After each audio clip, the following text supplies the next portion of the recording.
ಹೌದಾ?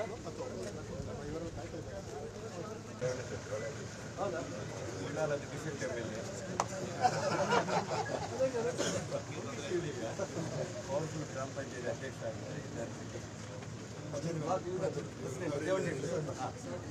ಮೀಟ್ ಮಾಡಿದೆ ಅಲ್ಲ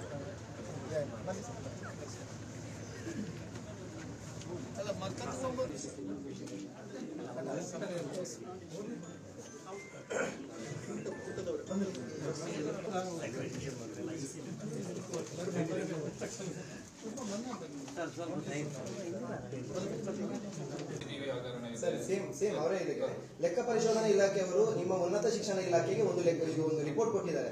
2014ರಿಂದ 17-18ರವರೆಗೆ ಇಲ್ಲಿಯ ಮಾಡಿರುವಂತಹ ಕೆಲವು ಡೆವಲಪ್ಮೆಂಟ್ ವರ್ಕ್ ಯೂನಿವರ್ಸಿಟಿಯ ರೂಲ್ಸ್ ಅನ್ನು ಬ್ರೇಕ್ ಮಾಡಿಕೊಂಡು ಮಾಡಿದ್ದಾರೆ ಅಂತ ಹೇಳಿ ಅದು ಫುಲ್ ರಿಪೋರ್ಟ್ ಕೊಟ್ಟಿದ್ದಾರೆ. ಅದರ ಬಗ್ಗೆ ಇನ್ನೂ ಕೂಡ ನಿಮ್ಮ ಇಲಾಖೆಯಿಂದ ತನಿಖೆ ಮಾಡಲಿಲ್ಲ.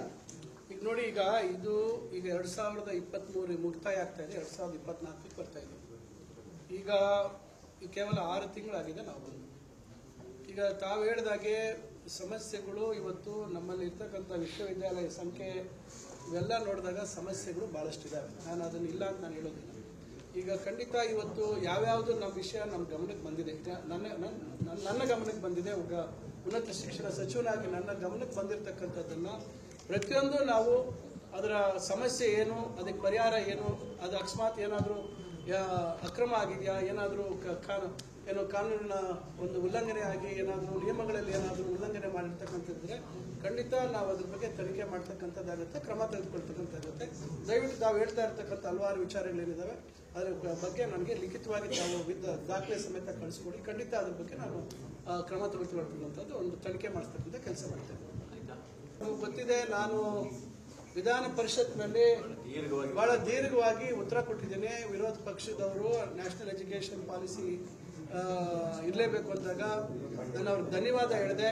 ತಾವು ತರಾತುರಿಯಿಂದ ಇಡೀ ದೇಶದಲ್ಲಿ ಯಾವುದೇ ರಾಜ್ಯ ಅದನ್ನು ಸ್ವೀಕಾರ ಮಾಡಿರಲಿಲ್ಲ, ಆದರೆ ಕರ್ನಾಟಕ ರಾಜ್ಯದಲ್ಲಿ ಹಿಂದೂ ಮುಂದೆ ನೋಡ್ದಿರೋ ಸ್ವೀಕಾರ ಮಾಡಿ ಇವತ್ತು ಅದರಲ್ಲಿರ್ತಕ್ಕಂಥ ನ್ಯೂನತೆಗಳೆಲ್ಲ ಎಲ್ಲ ಹೊರಗೆ ಬಂದ್ಬಿಟ್ಟಿದೆ.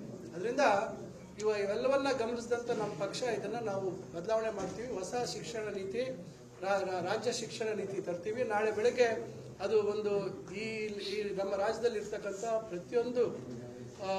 ಪ್ರತಿಯೊಬ್ಬ ಬಡವನಿಗಾಗ್ಬೋದು, ಪ್ರತಿಯೊಂದು ಜಾತಿ ವರ್ಗದ ಪ್ರತಿಯೊಬ್ಬರಿಗೂ ನಾಳೆ ಕೈಗೆಟಕತಕ್ಕಂಥ ನಿಟ್ಟಿನಲ್ಲಿ, ಉದ್ಯೋಗ ಅವಕಾಶ ಲಭಿಸ್ತಕ್ಕಂಥ ನಿಟ್ಟಿನಲ್ಲಿ, ಮತ್ತು ಮುಖ್ಯವಾಗಿ ಇವತ್ತು ಯಾವುದೇ ಒಂದು ಶಿಕ್ಷಣದ ವ್ಯವಸ್ಥೆಯಲ್ಲಿ ಬದಲಾವಣೆ ತಂದಾಗ ನಾವು ನಮ್ಮ ಈಗಿನ ವ್ಯವಸ್ಥೆಯಲ್ಲಿ ಏನು ಲೋಪಗಳಿದ್ದಾವೆ, ನಮ್ಮಲ್ಲಿ ಏನು ನ್ಯೂನತೆಗಳಿದ್ದಾವೆ, ಅದನ್ನ ನಾವು ಅರ್ಥ ಮಾಡಿಕೊಂಡು ತರ್ತಕ್ಕಂಥ ಶಿಕ್ಷಣ ನೀತಿಯಲ್ಲಿ ಅದಕ್ಕೆ ಬೇಕಾದಂಥ ಸೌಲಭ್ಯಗಳೇನು ಬೇಕು, ಅದಕ್ಕೆ ಬೇಕಾದಂಥ ಆರ್ಥಿಕ ಸಂಪನ್ಮೂಲಗಳು ಯಾವ ರೀತಿ ನಾವು ಒದಗಿಸ್ಕೊಡ್ಬೇಕು ಬಹಳ ಮುಖ್ಯ ಇದೆ.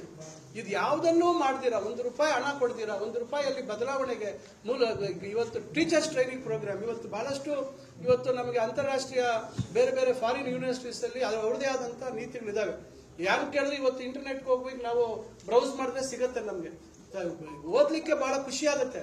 ಆದ್ರೆ ನಮ್ಮ ಪರಿಸ್ಥಿತಿ, ನಮ್ಮ ವ್ಯವಸ್ಥೆ ಅದಕ್ಕೆ ಒಗ್ಗತ್ತಾ ಅಂತಕ್ಕಂಥದ್ದು, ನಮ್ಮಲ್ಲಿ ಇದುವರೆಗೂ ಇರ್ತಕ್ಕಂಥ ಶಿಕ್ಷಣ ವ್ಯವಸ್ಥೆಗೆ ಅದು ಯಾವ ರೀತಿ ನಾವು ಹೊಂದಾಣಿಕೆ ಮಾಡ್ತಕ್ಕಂಥದ್ದು ಅನ್ನೋದಿಲ್ಲ. ಇವತ್ತು ಬಹಳಷ್ಟು ಫಾರಿನ್ ಯೂನಿವರ್ಸಿಟೀಸ್ ಇವತ್ತು ಬಹುತೇಕ ದೇಶಗಳಲ್ಲಿ ದೇ ಆರ್ ಡಿಪೆಂಡೆಂಟ್ ಆನ್ ಏನು ಫೀಸ್ ಸ್ಟ್ರಕ್ಚರ್.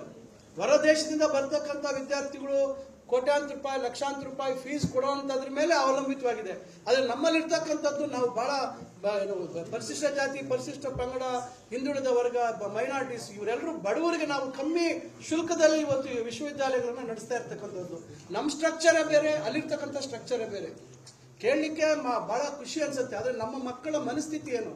ನಾವು ಇವತ್ತು ರಾಷ್ಟ್ರೀಯ ಶಿಕ್ಷಣ ನೀತಿಯನ್ನ ಕೆಳ ಹಂತದಿಂದ ಅದನ್ನ ಸದೃಢ ಮಾಡ್ಕೊಂಡು ಮೇಲೆ ತರಬೇಕಿತ್ತು. ಶಾಲಾ ಶಿಕ್ಷಣದಲ್ಲಿ ಅದನ್ನು ಅನುಷ್ಠಾನ ಮಾಡಿ ಮೇಲೆ ತರಬೇಕಿತ್ತು. ಅದ್ಯಾವುದೂ ಮಾಡಲಿಲ್ಲ, ನೇರವಾಗಿ ಮೇಲಕ್ಕೆ ತಂದ್ರು. ಈಗ ಮೈಂಡ್ ಸೆಟ್ ಬಹಳ ಇಂಪಾರ್ಟೆಂಟ್ ಅಲ್ವಾ ನಮಗೆ? ಮಕ್ಕಳ ಮೈಂಡ್ ಸೆಟ್ ಯಾವ ರೀತಿ ನಾವು ಅವ್ರನ್ನ ಪ್ರಿಪೇರ್ ಮಾಡ್ತೀವಿ, ಅವರ ಜೀವನದ ಸವಾಲುಗಳನ್ನ ಎದುರಿಸ್ತಕ್ಕಂಥದಕ್ಕೆ ಯಾವ ರೀತಿ ಅವರಲ್ಲಿ ಆ ಆತ್ಮಸ್ಥೈರ್ಯವನ್ನು ತುಂಬುತ್ತೀವಿ, ಇವೆಲ್ಲವನ್ನು ಮಾಡ್ತೀರಾ ಒಂದೇ ಸತಿ ನೀವು 2 ಕೋರ್ ಸಬ್ಜೆಕ್ಟ್ಸ್, ಒಂದು ಓಪನ್ ಎಲೆಕ್ಟಿವ್, ನೀವು ಯೋಗಾಭ್ಯಾಸ ನಾನು ಸ್ಕೂಲಲ್ಲಿ ಕಲ್ತಿದ್ದೀನಿ. ನನಗೆ ಬಿಟ್ಟಂತ ವಿಚಾರ. ನಾನು ದೊಡ್ಡವನಾದ್ಮೇಲೆ ನಾನು ಯೋಗಾಗೆ ಹೋಗ್ತೀನೋ, ನಾನು ಜಾಗಿಂಗ್ ಮಾಡ್ತೀನೋ, ನಾನು ಜಿಮ್ಗೆ ಹೋಗ್ತೀನೋ, ನಾನು ಸ್ವಿಮ್ಮಿಂಗ್ ಮಾಡ್ತೀನೋ ಅಂತಕ್ಕಂಥದ್ದು ವೈಯಕ್ತಿಕ. ನೀವು ಅದಕ್ಕೆ ಕಡ್ಡಾಯವಾಗಿ ಯೋಗಕ್ಕೆ ಕ್ರೆಡಿಟ್ ಕೊಡ್ತೀವಿ ಅಂದ್ರೆ ಎಲ್ಲರೂ ಇವತ್ತು ನಾನು ಯೋಗ ಕಲ್ತಿರ್ತಕ್ಕಂಥವ್ನು, ಭಗವದ್ಗೀತೆ ಶ್ಲೋಕಗಳು ಕಲ್ತಿರ್ತಕ್ಕಂಥವ್ನು, ಅದರ ಅರ್ಥವನ್ನ ಮಾಡ್ಕೊಂಡಿರ್ತಕ್ಕಂಥವ್ರು. ಇವತ್ತು ಯಾವುದಕ್ಕೆ ಆಗಲಿ ಇವತ್ತು ಧರ್ಮ ತರ್ತಕ್ಕಂಥದ್ದು ಸೂಕ್ತ ಅಲ್ಲ. ಇವತ್ತು ಒಂದು ಜಾತ್ಯತೀತ ವ್ಯವಸ್ಥೆಯಲ್ಲಿ ನಾವು ಇರಬೇಕಾದಾಗ ಒಂದು ಉನ್ನತ ಶಿಕ್ಷಣ ಇಲಾಖೆಯಲ್ಲಿ ಏನು ನಾಳೆ ಅವ್ರ ಭವಿಷ್ಯತ್ತಿಗೆ ಏನು ಅವಶ್ಯಕತೆ ಇದೆ ಅದು ವೈಯಕ್ತಿಕ. ನನ್ನ ಆರೋಗ್ಯದ ವಿಚಾರ, ನನ್ನ ಇದ್ರ ಬಗ್ಗೆ ಕಾಳಜಿ ಇರ್ತಕ್ಕಂಥವ್ರು ಖಂಡಿತ ಪಾಲನೆ ಮಾಡ್ತಾರೆ. ಈಗಾಗಲೇ ಆಗಿರೋದ್ರಿಂದ ವಿದ್ಯಾರ್ಥಿಗಳು ಅದನ್ನು ಖಂಡಿತ ನಾವು ವಿದ್ಯಾರ್ಥಿಗಳಿಗೆ ಗೊಂದಲ ಉಂಟಾಗ್ತಾ ಇದೆ. ಖಂಡಿತ ಗೊಂದಲ ಸೃಷ್ಟಿ ಆಗಿಲ್ಲ, ಗೊಂದಲ ಮಾಡ್ತಿಲ್ಲ. ನಾನು ಒಬ್ಬ ಶಿಕ್ಷಕನಾಗಿ ಕೆಲಸ ಮಾಡಿ, ಪ್ರೊಫೆಸರ್ ಆಗಿ ಕೆಲಸ ಮಾಡಿರ್ತಕ್ಕಂಥವನು. ಬಹಳ ಜವಾಬ್ದಾರಿಯಿಂದ ನಾವು ಹೆಜ್ಜೆ ಇಟ್ಟಿದ್ದೀವಿ. ಈಗ ಯಾರು 5ನೇ ಸೆಮಿಸ್ಟರ್ ಇದ್ದಾರೆ, ಯಾರು 3ನೇ ಸೆಮಿಸ್ಟರ್ ಇದ್ದಾರೆ, ಯಾರು 1ನೇ ಸೆಮಿಸ್ಟರ್ ಇದ್ದಾರೆ, ಅವರೆಲ್ಲರೂ ರಾಷ್ಟ್ರೀಯ ಶಿಕ್ಷಣ ನೀತಿ ಅಡಿಯಲ್ಲೇ ಸೇರಿರ್ತಕ್ಕಂಥದ್ದು. ಈ ವರ್ಷ ಏನು ಅಡ್ಮಿಷನ್ ಆಗಿದ್ದಾರೆ ಅವರೆಲ್ಲ ಅದರಲ್ಲೇ ಸೇರಿರ್ತಕ್ಕಂಥವ್ರು. ಅವರು ಪೂರ್ಣ ಆಗುವವರೆಗೂ ಅವ್ರಿಗಿರ್ತದೆ. ಹೊಸದಾಗಿ ನಾವು ಏನು ಹೊಸ ನೀತಿ ತರ್ತೀವಿ ಜಾರಿ ಮಾಡ್ತಕ್ಕಂಥ ಸಂದರ್ಭದಲ್ಲಿ ಆ ವರ್ಷದಿಂದ ಮಾತ್ರ ಆಗ ಸೇರ್ತಕ್ಕಂಥ ವಿದ್ಯಾರ್ಥಿಗಳು ಮಾತ್ರ ಅನ್ವಯಿಸುತ್ತೆ. ಇದು ಟ್ರಾನ್ಸಿಷನ್ ಪೀರಿಯಡ್. ಇದು ಇವತ್ತು ಹಿಂದೆ ಕೂಡ ನಿಮಗೆ ಮಂಗಳೂರು ವಿಶ್ವವಿದ್ಯಾಲಯದ ಅಡಿಯಲ್ಲಿ ನಾನು ಓದಿದೆ, MDS ಮಾಡಿದೆ.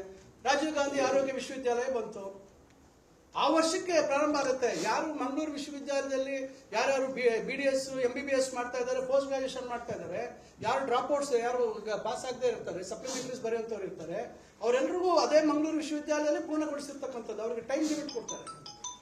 ಅದರಿಂದ ಯಾವುದೇ ರೀತಿ ಗೊಂದಲ ನಾವು ಸೃಷ್ಟಿ ಮಾಡಿಲ್ಲ. ನಾವು ಬೇಜವಾಬ್ದಾರಿಯಾಗಿ ಯಾವುದೇ ಹೇಳಿಕೆ ಕೊಟ್ಟಿಲ್ಲ. ಬಹಳ ಜವಾಬ್ದಾರಿಯುತವಾಗಿ ರಾಜಕಾರಣ ಏನೇ ಇರಲಿ, ಪಕ್ಷದ ಸಿದ್ಧಾಂತ ತತ್ವ ಏನೇ ಇರಲಿ, ಶೈಕ್ಷಣಿಕ ವಿಚಾರದಲ್ಲಿ ಬಹಳ ಜವಾಬ್ದಾರಿಯುತವಾಗಿ ನಮ್ಮ ಸರ್ಕಾರ ನಾವೆಲ್ಲರೂ ನಡ್ಕೊಂಡು ಬಂದಿದ್ದೀವಿ. ಯಾವುದೇ ರೀತಿ ವಿದ್ಯಾರ್ಥಿಗಳು ಗೊಂದಲಕ್ಕೆ ಅವಕಾಶ ಕೊಟ್ಟಿಲ್ಲ. ಸರ್, ಈಗ ಮಂಗಳೂರು ಮತ್ತು ಮೈಸೂರು ವಿಶ್ವವಿದ್ಯಾಲಯ 2 ವಿಭಾಗ ಆಗಿದೆ. 2 ವಿಭಾಗದಲ್ಲಿ ಈಗ 2 ಯೂನಿವರ್ಸಿಟಿಗೆ 2 ವಿಸಿಗಳಿದ್ದಾರೆ. ಆಡಳಿತಾತ್ಮಕ ದೃಷ್ಟಿಯಿಂದ ಮಂಗಳೂರು ವಿಶ್ವವಿದ್ಯಾಲಯ ಅದನ್ನು ನೋಡ್ಕೊಳ್ತಾ ಇದೆ. ಈಗ ಸ್ಯಾಲರಿ, ಶಿಕ್ಷಕರಿಗೆ ಗೆಸ್ಟ್ ಫ್ಯಾಕಲ್ಟಿ ಕೊಡುವ ಸ್ಯಾಲರಿ ವಿಚಾರ ಇರಬಹುದು, ಆಡಳಿತ ವಿಚಾರ ತುಂಬಾ ಗೊಂದಲ ಇದೆ.